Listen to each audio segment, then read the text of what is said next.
Hi everyone, this is Amy Johnson Crow, and welcome to this week's Archives.com live stream. This week we are going to read all about it using newspapers. Newspapers are a really fun way to learn more about our ancestors. Excuse me, little frog in my throat there. Newspapers are a great way to learn more about our ancestors. They are so rich in detail. There are so many different things that we can find out about our ancestors when we use newspapers. So what's so great about them? Well, as I just mentioned, newspapers are full of all sorts of genealogical and biographical information. But another thing that's really neat about newspapers is that you can read about your ancestors' time as it was happening. And that's going to give us context about the lives of our ancestors. We can see what the current events were. We can read about very local events. What was going on? Were there labor strikes? Were there different natural disasters? Looking at the photographs, we can learn about fashion, we can learn about hairstyles, which could help us perhaps identify family photographs that we have, because then we can compare hairstyles that we're seeing in those photographs to hairstyles that we're seeing in the newspapers. So it's a great way to get context. And newspapers can also give us clues for further research. Not only those great obituaries and things that we tend to think about, but what if we find our ancestor's name in a court proceeding? Those legal notices that are listed at the back of the newspaper. That might prompt us to go look for court records, probate records, tax records, things like that.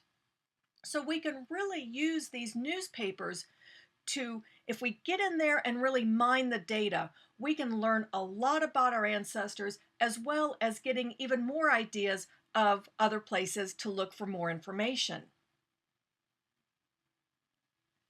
But there are a couple of newspaper myths that I would like to dispel.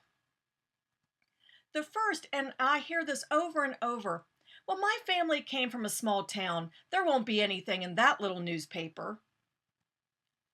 Actually, small town newspapers can be rich in local content. Even if it was only a weekly newspaper, it can have a ton of information about what's going on in that local community. And often, the odds of your ancestor appearing in a small town newspaper is greater than if he lived in a big city. And I hear this one a lot. Oh, my ancestors were poor. They won't have anything about them in the newspaper. But remember, news articles aren't just about the rich and famous.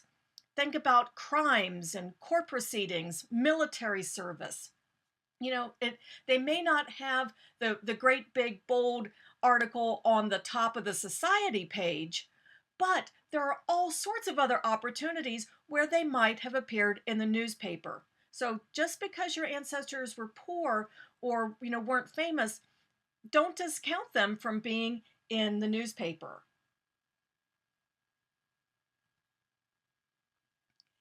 So when you think about newspapers and using them for your genealogy, what comes to mind? Well, if you're like most people, the first thing that comes to mind when you think about newspapers are the obituaries. And this is a great obituary for Mrs. Elizabeth Houston. And it gives her age, it gives the date that she died, it tells where she died, and what I love is that it mentions that she died at the home of her son Frank in New Albany. It tells where she was born, where she was living, information about her marriage, and also lists her surviving children. It lists her church affiliation, which again, we can use that as a clue for further research. Does this church have any information about Elizabeth Houston? And then it goes on to mention that she also had 5 grandchildren and 5 great-grandchildren, and she's also survived by a brother who lives in Oregon, and it's noted that he is the last member of the family. So some wonderfully rich genealogical information here in this obituary. But when it comes to newspapers, we really should think beyond just those obituaries. As wonderful as they are, there are other things that we should be looking for when we're working with newspapers, like wedding and anniversary announcements, military service, graduations, court proceedings. Perhaps it's a will that's being admitted to probate, or maybe there's a sheriff's sale of the property. And just general news so we can get a feel for what's going on in the community. Wedding announcements. Sometimes they are very brief, like this one. Announcement is made of the marriage of Mrs. Orpha Shields and Mr. John Holman. The marriage was solemnized at Covington, Kentucky, December 3rd. The bride resides in Summit Street, while Mr. Holman, a retired farmer, resided at 119 Wing Street. Mr. and Mrs. Holman are at home at 54 Summit Street. So, very brief announcement about this particular wedding, but it does give us some great genealogical information. It's giving us a date and place of the wedding, and is also telling us both the past and the present residences of the bride and groom. Now, sometimes you'll be lucky and your ancestor's wedding announcement will contain a photograph. And what a beautiful wedding dress this is, along with that beautiful bouquet that she's carrying. And what you'll find a lot of times when you find wedding announcements is that they will often go into a lot of detail about the bride's dress and the flowers that she carried. Sometimes you'll even find later on after the wedding, you'll find a list of presents that were given to the couple at the reception. So you can see where that silver tea service came from. You can see exactly who gave it to your ancestor. Graduations. Now you might be sad because you might think, oh, well, my ancestor's school didn't have a yearbook, or we've never been able to find a yearbook. Try looking in the newspaper. Look in the newspapers both in the month of May and the month of June and see if there is a list, or if you're lucky, a photograph like this of all of the members of the graduating class. In this case, the members of the Bismarck High School 1931 graduating class. And this was actually a full page photograph. I only showed just a portion of it here so you could get a feel for it, but it took up the entire newspaper page. Don't overlook the society column. Sometimes it'll be called society. Also look for a column called community news, because a lot of times you will find little tidbits that are kind of buried. They don't have their own headline, but they can be buried within these society columns or these community news columns. Now, this top little tidbit doesn't tell us a whole lot, but it's kind of fun. Mrs. Charles Kellenberger will entertain the members of the Tuesday Auction Bridge Club at the home of her mother, S.M. Hunter, in 14 East Locust Street. So we do have a statement of relationship, and we can deduce from this that Mrs. Charles Kellenberger was fond of playing bridge, or at least hosting the bridge club. But look at the next article that we have here in this particular society column, that Mrs. Torrey of Philadelphia, who is a guest of her daughter, Mrs. A.R. Hamilton. So we have that Mrs. Torrey and Mrs. A.R. Hamilton are mother and daughter. We also have a place of residence for the mother. She's living in Philadelphia. And this particular newspaper was from Ohio. So that could be a good clue that we need. If we've lost track of the mother, oh, we need to look back in Philadelphia for her. Sometimes you will find notices of relatives coming in to visit, like we have here. Sometimes it will note that it's because a relative is sick. Or sometimes we will actually see a death notice right here in the society column or in the community news column. So be sure to read those for more information about your ancestors. Don't overlook advertisements. They are so much fun and can give great context to the community. So you can get a feel for, well, how many grocers were there in this little town? How many photographers? I was surprised how many advertisements I saw as I was preparing for this, how many advertisements I saw for dentists. There were just so many more dentists advertising than what I expected. And I like this one, how it's sort of kind of looks like a tooth on its side. It's a little strange, but um, again, these advertisements are a lot of fun and can give good context to the community. Court notices. Now, court notices are going to be some pretty dry reading, but these are the types of things that you will want to follow up with other types of records, such as this one. It's a notice of delinquent taxpayers. And it's saying that basically, if we can't locate these people and they don't pay their taxes, we are going to be putting their property up for a sheriff's sale. So if you find your ancestor listed on this particular list, you might want to follow up with land records, with court records to see if that property was sold at a sheriff's sale. There might be more information about your ancestor in those court proceedings. So don't overlook those court notices or those legal notices.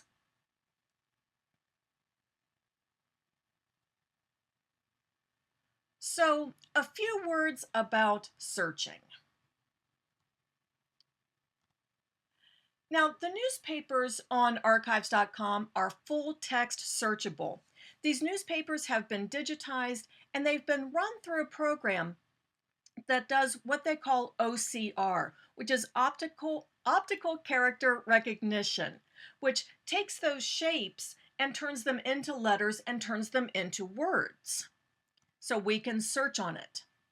So what that means is that all of those names that we find in the newspaper are equal to words. And that's going to be an important thing to remember, because a name isn't specifically a name, it's just another word, which means that it's not going to pull out name variations. So if you do a search for Bob Smith, it's not going to find Robert Smith. Because remember, it's not looking for variations of names, it's just looking for a word. And it is possible to have false hits, especially if that name you're looking for is also a regular word. So let's say that you're just searching for young, you might have hits on the Young Farmers Club. Or if your ancestor's last name was Farmer, you could also find this hit to the Young Farmers Club. Because again, it's looking for that as a word, not specifically as a name. So that can make things just a little bit more difficult, but it gives us other options for how we can search.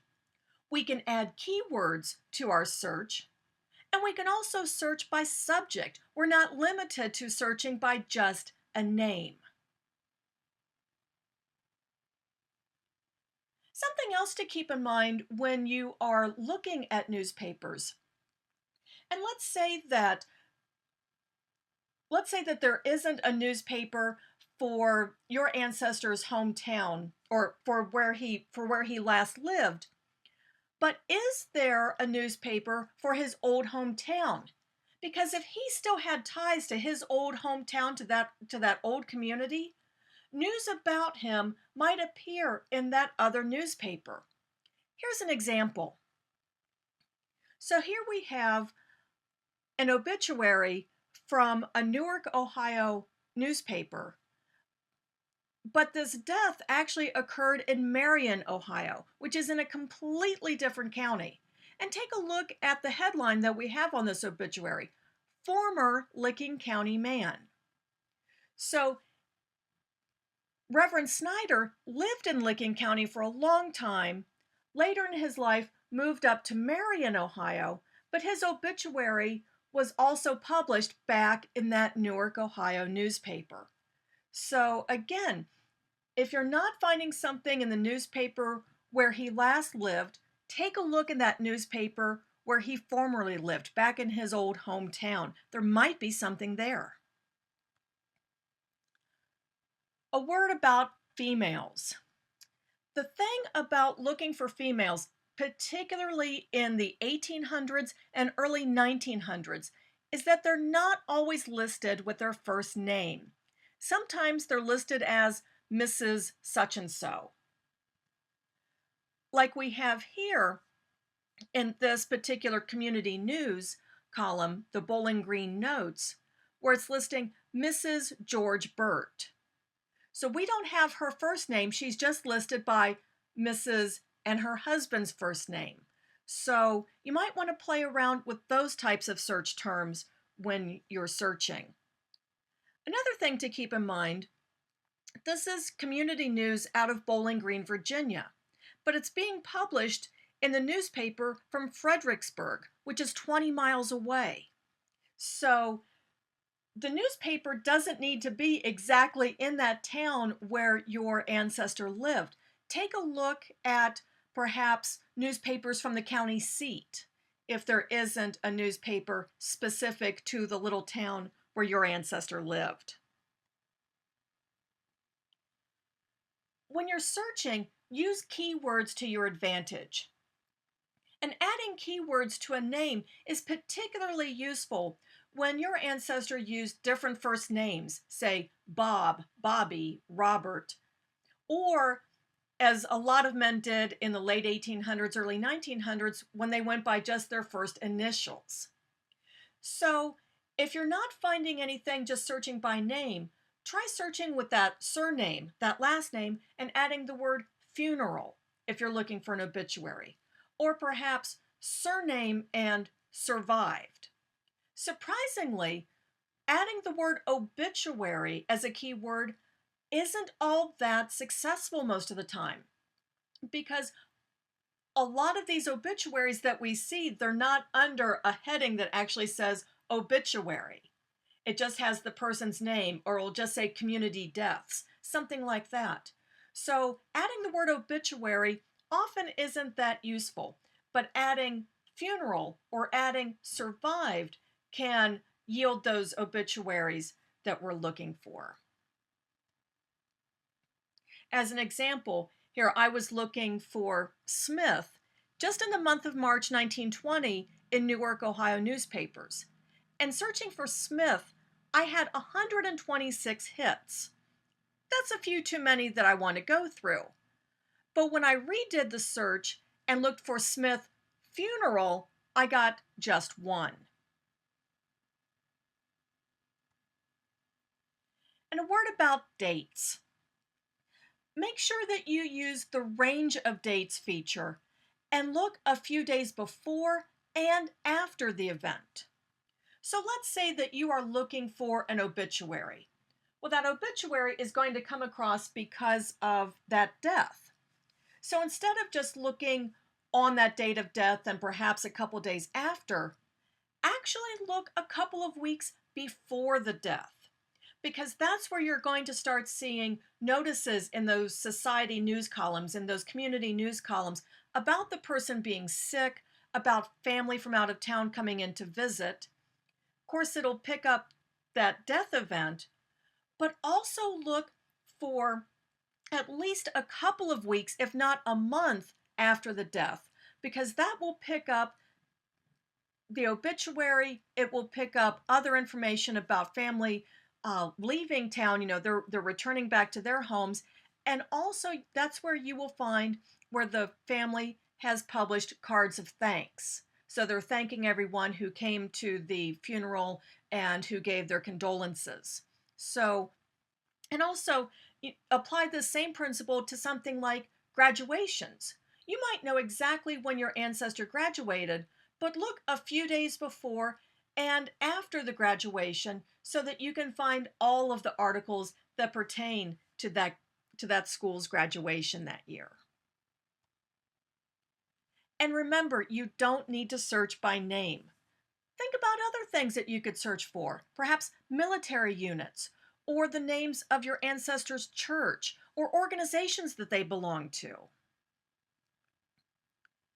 I have a project where I'm researching members of the 1st Ohio Heavy Artillery, a Civil War unit. So I just did a quick search, just looking for 1900 through 1920, and did a search for Ohio Heavy Artillery and got 69 hits. Now, these could be obituaries where they're mentioning that the deceased was a member of the Ohio Heavy Artillery. It could be reunion notices. It could be an article where a veteran is publishing his memoirs or his remembrances, which happened quite a bit in the early 1900s. So, again, it's another way of finding information that isn't specific to a name. So when you're searching newspapers on archives.com, the way to get in specifically to the newspapers after you've logged in, click on the search tab. And when you come to the search page, select newspapers as the type of record that you want to find. And I recommend, again, that you search by a range of dates. And you can use the area below that to narrow your search. You can narrow your search to a particular state, to a particular city, or even to a specific newspaper title. So a great way to focus your search there using those particular drop downs. All right, next week on the archives.com live stream, we're going to show you why you don't want to be scared of cemeteries. Oh, I'm really looking forward to next week's live stream. Cemeteries are one of my favorite things in genealogy. So that will be next Wednesday, May the 22nd, at the same time, 1 o'clock Eastern, 10 a.m. Pacific. In the meantime, stay connected with archives.com, whether it's on our blog, liking us on Facebook, following us on Twitter, or taking a look at our YouTube channel where we are finishing up uploading all of our past live streams that we've done. So for those of you who are watching this live, take a look over at the YouTube channel and see what videos we have recently added. And for those of you who are watching this already on YouTube later, stop by and watch our live streams every Wednesday at 1 o'clock Eastern, 10 a.m. Pacific. And until next time, this is Amy Johnson Crow wishing you happy researching.